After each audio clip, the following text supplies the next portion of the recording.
মা দুর্গার আগমনে উল্লাসে আলিঙ্গনে আর এই বছর এখানকার থিম উচ্চতা কত।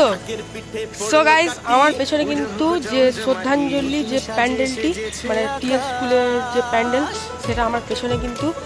আর এই প্যান্ডেলটা জাস্ট দেখো যে শরতের আকাশে কত সুন্দর লাগছে। তো হ্যালো গাইস, স্টার্ট করছি একটা নতুন ব্লগ। তো আজকে আমি চলে এসেছি দুর্গাপুর টিএন স্কুলের দুর্গাপূজা মণ্ডপ প্রস্তুতি তোমাদেরকে দেখাবো।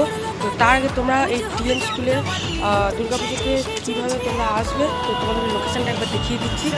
তো দেখো গাইস, এটা হচ্ছে লোকেশান, বলে দিচ্ছি। এটা হচ্ছে দুর্গাপুর স্টেশন রোড থেকে যে রাস্তাটা আসছে, তো স্টেশন রোড থেকে এসে তোমরা সেই রাস্তাটা দেখতে পাবে যে একটা পাশের একটা স্ট্রাকচার করে দেওয়া আছে। তো এবারে কিন্তু আমি এই রাস্তা ধরে কিন্তু যাবো টিএন স্কুলের গ্রাউন্ডে, যেখানে দুর্গাপূজার মণ্ডপ হয়। ঠিক আছে, তো চলো লেটস গো।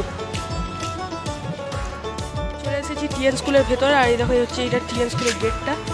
তো চলো এবার তোমাকে মণ্ডপটা দেখাবো। তো গাইজ, এটা হচ্ছে দুর্গাপুর টিএন স্কুলের দুর্গাপূজা প্যান্ডেল প্রস্তুতি, দেখো দেখতে পাচ্ছ। আর এটা হচ্ছে যেটা স্কুলটা আর কি।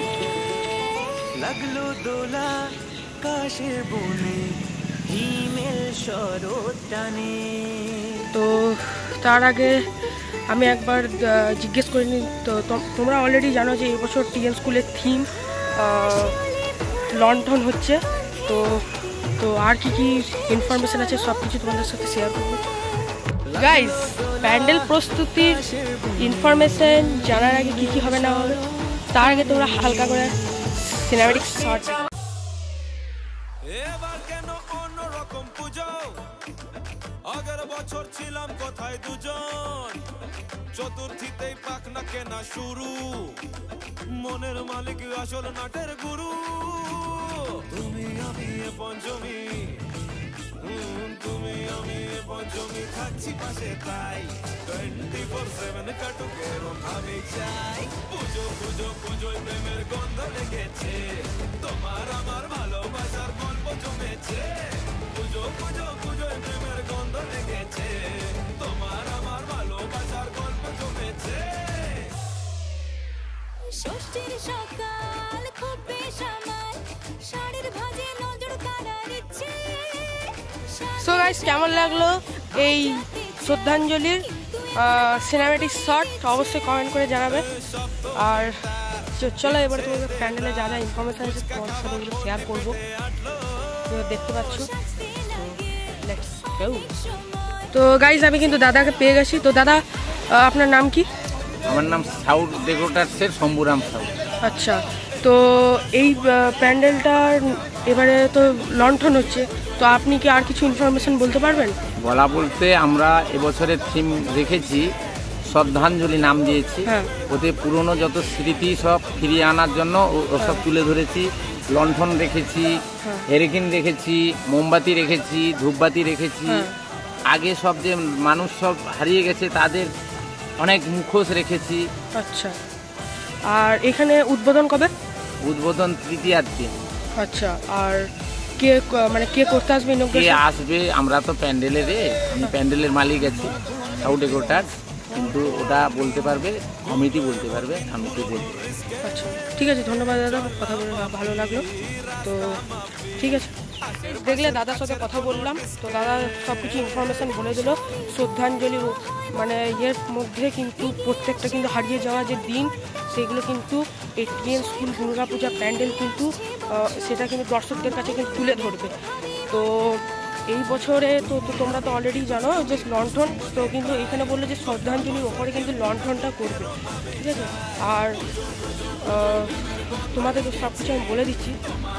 সো গাইজ, এটা হচ্ছে দুর্গা পুজো প্যান্ডেল টিএন স্কুলের। তো এটা কিন্তু টিএন স্কুলের গ্রাউন্ডে হয়। দেখো প্যান্ডেলটা কিন্তু অনেকটা কিন্তু সাইজে বড় হয়েছে, দেখতে পাচ্ছ। এখন অবধি বাঁশগুলো সাইডে অনেকটা পড়ে রয়েছে।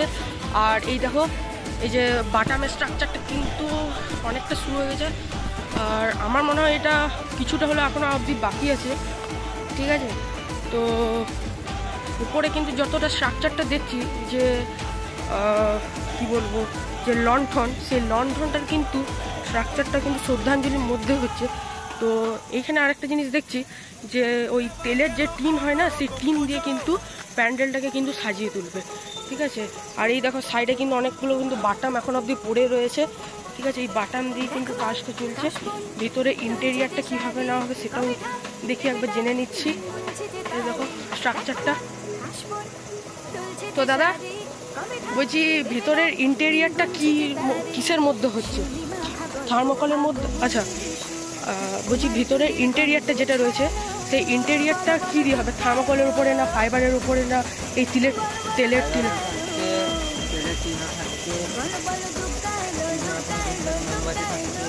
হ্যাঁ হ্যাঁ, আমি একটা দাদার কাছে জিজ্ঞেস করলাম, তো বললো যে ওই হারিয়ে যাওয়া দিনগুলো দর্শকদের সামনে তুলে ধরছে এটিএন স্কুলে দুর্গাপূজা মণ্ডপ। হ্যাঁ সেটা অলরেডি জানি। হ্যাঁ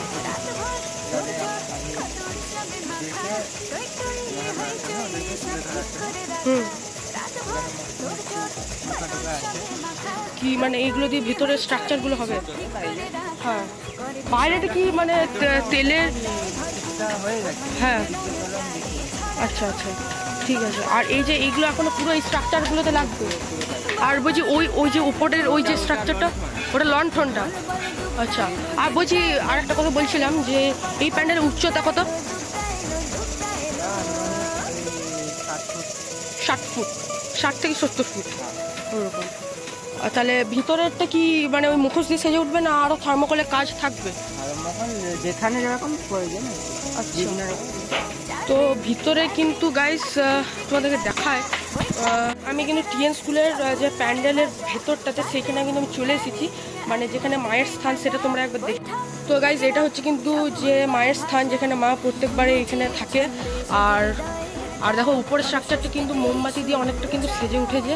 এখনও বলতে গেলে এটা কিন্তু 5 থেকে 10% কাজ কিন্তু কমপ্লিট হয়েছে। উপরটা দেখো, উপরটাও কিন্তু বিভিন্ন ধরনের কাগজের মধ্যে একটা কিন্তু স্ট্রাকচার দিয়ে তৈরি হয়েছে। আর এখনও কতদিন অবধি লাগবে এই প্যান্ডেলটা হতে? পুজো পর্যন্ত। আচ্ছা। আর ওই সাইডে ওই যে বাটামের কাজগুলো চলে, ওইগুলো কি? না বাটাম না, সরি, ওই প্লাই আর কি। প্লাইয়ের যেখানে মোমবাতি আছে। হ্যাঁ হ্যাঁ, বড় মোমবাতি আছে তোমার 10 ফুট, হ্যাঁ 8 ফুট, 9 ফুট ওদিকে আছে। আর এই থার্মোকলের কাজটা কিসের মধ্যে? ওটা কি মানে মা যেখানে থাকবে সেখানে? মায়ের পেছনেও এইরকম সাজানো হবে, ওইটা ওপরে যাবে ওই লণ্ঠনের কাছে লাগবে। আচ্ছা আচ্ছা। সব থেকে বিশেষ আকর্ষণ হচ্ছে টপে একেবারে 30 ফুটে 3.5 আছে। 30 ফুটের তোমরা ওগুলো লণ্ঠন। হ্যাঁ। আর শ্রদ্ধাঞ্জলিটিকে মানে কি একটা পুরো একটা স্ট্রাকচারের নামটা, আর ওইটার মধ্যে হারিয়ে যাওয়ার যে দিনগুলো। আমরা এখন তো এই কারেন্টের লাইট হয়ে গেছে, হ্যাঁ এখন মানে এই জেনারেশনে এখন আর যে বাচ্চারা যে হেরিকেন বলে জিনিসটা সেটা হয়তো নাও জানে। হ্যাঁ এখন হেরিকেন বলতে নেই। হ্যাঁ রাইট রাইট, ঠিক ঠিক ঠিক। ওটাকে আমরা তুলে ধরেছি ধূপবাতি। হ্যাঁ শ্রদ্ধাঞ্জলি যারা কাউকে শ্রদ্ধা করার জন্য ধূপবাতি জ্বালে। আর বলছি যে মা ওটা কোথা থেকে আসছে? আর কিছু আকর্ষণ থাকছে দর্শকদের সামনে? আকর্ষণ এটাই তো। আর বলছি লাইটের খেলা কিরকম? লাইটের তো অবশ্যই চমৎকার। লাইটের না হলে হ্যাঁ কাজ মানে লাইট। হ্যাঁ ঠিক। আকর্ষণ বলতে মোমবাতিটা কি দিয়ে তৈরি করা আছে। তো গাইজ এটা কিন্তু সাউথ ডেকোরেটার্স কিন্তু প্যান্ডেলটাকে তৈরি করছে, তো পূর্ব মেদিনীপুর থেকে। আর বলছি দাদা একবার এদিকে এসো। আর এইটা কি হচ্ছে? মোমবাতি, বড় মোমবাতি বললাম। হ্যাঁ এটা বড় মোমবাতি হচ্ছে। ঠিক আছে। আচ্ছা এই যে এটা কি কালারের মধ্যে ইয়ে করা হয়েছে? এটা ধরো মোমবাতিটা ধরে পড়ছে আর কি। হ্যাঁ জ্বলবে। হ্যাঁ মানে লাইটের সাথে জ্বলবে, ধরে পড়ছে। আচ্ছা। আর এখানে কিন্তু দেখছি বিভিন্ন কিন্তু প্লাইয়ের যে আর কি বাটামের মধ্যে যে কাজগুলো সেগুলো কিন্তু তৈরি হচ্ছে। তো আমি এই দেখো গাইজ চলে এসেছি এখানে কিন্তু যে টিন, তেলের টিন সেগুলো কিন্তু কাটা হচ্ছে। আর এখানে এই যে দাদা এইখানে মানে বাঁশটা কাটছে আর কি। এই দেখতে পাচ্ছ। আর এই দেখো এটা কিন্তু বিভিন্ন কিন্তু প্লাইয়ের মধ্যে হয়েছে। আচ্ছা এটাও কি মানে ইয়ে, এটাও মোমবাতি, এটা কি বাইরের মধ্যে থাকবে নাকি? উপরে বাইরে উপরে। আচ্ছা উপরের বাইরে। আচ্ছা তো বাটামের কাজ কি প্রায় কি কমপ্লিট না এখনো 50% বা বাকি আছে? 50% মতো হয়ে গেছে। আচ্ছা মানে এখনো 20% অবধি বাকি আছে। আচ্ছা তো ঠিক আছে চলো। সো গাইজ দাদার কাছে কিন্তু অনেকগুলো কিন্তু ইনফরমেশান জানলাম, ঠিক আছে। তো এই দেখো এখানে কিন্তু সামনে। সো গাইজ দাদার সাথে যতটুকু কথা বললাম যে ভেতরের কাজটা কিন্তু প্লাই বা ওই তেলের টিন এইসব দিয়ে কিন্তু ভেতরটা সাজানো হবে। আর এই যে সাইডের এই বোতলের স্ট্রাকচারগুলো দেখছি তোমাদের দাদা দেখ। তো গাইজ দেখতে পাচ্ছ প্যান্ডেলটা এখন কত সুন্দর লাগছে, সাইড ভিউটা তোমাদের দেখালাম। তো দাদা আর কিছু বলতে চাও?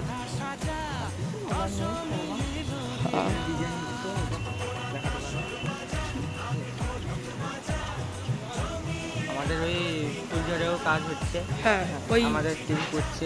ওই সাউ ডেকোরেটর না সাউ ডেকোরেটর না, ওটা জাহান ডেকোরেটর আছে, কিন্তু আমাদের লোক। আচ্ছা হ্যাঁ ফুলঝড়েও কিন্তু প্রত্যেকবারই কিন্তু একটা ইউনিক থিম নিয়ে আসে। আর টিএন এই দুটো কিন্তু আমি দেখেছি মানে বাংলার বা মানুষদের যে শিল্পী আছে, হ্যাঁ যে আর্টিস্ট, ওর নাম চঞ্চল আচার্য। আচ্ছা ওর বাড়িও পূর্ব মেদিনীপুর হাতি। গাইজ দাদা কিন্তু অনেকগুলো কিন্তু ইনফরমেশন আমাকে বললো। তো এই দেখো এখানে তোমাদেরকে আর একটু কিছু কাজ দেখাচ্ছি। তো এইখানে কিন্তু যে মোমবাতির যে স্ট্রাকচারটা সেটা কিন্তু তৈরি করা হয়েছে। এগুলো কি মানে আচ্ছা রেডি হয়ে গেছে। আর এইটা কি এটা কি দিয়ে স্ট্রাকচারটা তৈরি, এটা কি পেপার সামনে গেছে, তার উপরে না না এইটা পাট কাটি। আচ্ছা আর ওইখানে চলো একবার দেখিয়ে দিই এখানটা তোমাদেরকে গাইজ। এইখানে কিন্তু দাদা এই যে পাটখাটিগুলো দিয়ে একটা কাজ করছে, এগুলো কি ওই পিচ বোর্ডের উপরে কিন্তু বসানো হবে তো? আচ্ছা প্যান্ডেলটা কিন্তু অসাধারণ হয়েছে, অসাধারণ। প্যান্ডেলটা কিন্তু যতটুকু দেখলাম অনেকটা কিন্তু সুন্দর লাগছে। মানে বাসের স্ট্রাকচার ঠিক বলবো না, মানে প্লাই যে স্ট্রাকচারটা সেটা বললে 80% কমপ্লিট হয়ে গেছে, এখনও 20% অবধি বাকি আছে। সেগুলো কমপ্লিট হয়ে গেলে কিন্তু আমার যতটুকু এইটুকু তো মনে হলো যে এই প্যান্ডেলটাতে আমার কিন্তু খুব ভালো লাগলো। আর এই প্যান্ডেলের কিন্তু লোকেশান কিন্তু আমাদের চ্যানেলের ডেসক্রিপশানে দেওয়া থাকবে, তোমরা কিন্তু চেক আউট করে নেবে। আর সব কিছু তোমাদেরকে ইনফরমেশান দিলাম। তো চলো তোমাদেরকে এবার প্যান্ডেলটা আরেকবার দেখিয়ে দিচ্ছি। জাস্ট গাইজ দেখো শরতের মেঘে কিন্তু এই যে শ্রদ্ধাঞ্জলির যে থিমটা কিন্তু অসাধারণ লাগছে। আর ওই যে উপরের স্ট্রাকচারটা তোমাদেরকে বললাম, ওই লণ্ঠন হচ্ছে উপরটা, সেটা কিন্তু প্যান্ডেলটা কিন্তু কমপ্লিট হয়ে গেলে কিন্তু আমরা কিন্তু পুরোপুরিভাবে ওই জায়গাটা কিন্তু বুঝতে পেরে যাবো। আপাতত যেটা কিন্তু আমি দাদার কাছ থেকে শুনলাম যে এইখানে কিন্তু ওটা হচ্ছে লণ্ঠন। সো গাইস কেমন লাগলো এই টিএন স্কুলে দুর্গাপূজা প্যান্ডেল প্রস্তুতি ব্লগ অবশ্যই কমেন্ট করে জানাবে। আর আমাদের চ্যানেলে যারা নতুন আছে চ্যানেলটি অবশ্যই সাবস্ক্রাইব করে দেবে। আর এই ভিডিওটি কেমন লাগলো লাইক করে দেবে, ঠিক আছে। যদি ভিডিওটি ভালো লেগে থাকে অবশ্যই শেয়ার করে দেবে, ঠিক আছে। আর এরকম দুর্গাপুরের কিন্তু বিভিন্ন কিন্তু যে পূজা প্যান্ডেল প্রস্তুতি যেগুলো আছে সেগুলো কিন্তু তোমাদের সাথে এবার কিন্তু ভিডিওতে আসতে হবে, ঠিক আছে। তো তার জন্য বলছি সাবস্ক্রাইব করে দাও। বাই, দেখা হচ্ছে কোনো একটা ভালো ব্লগে, ঠিক আছে।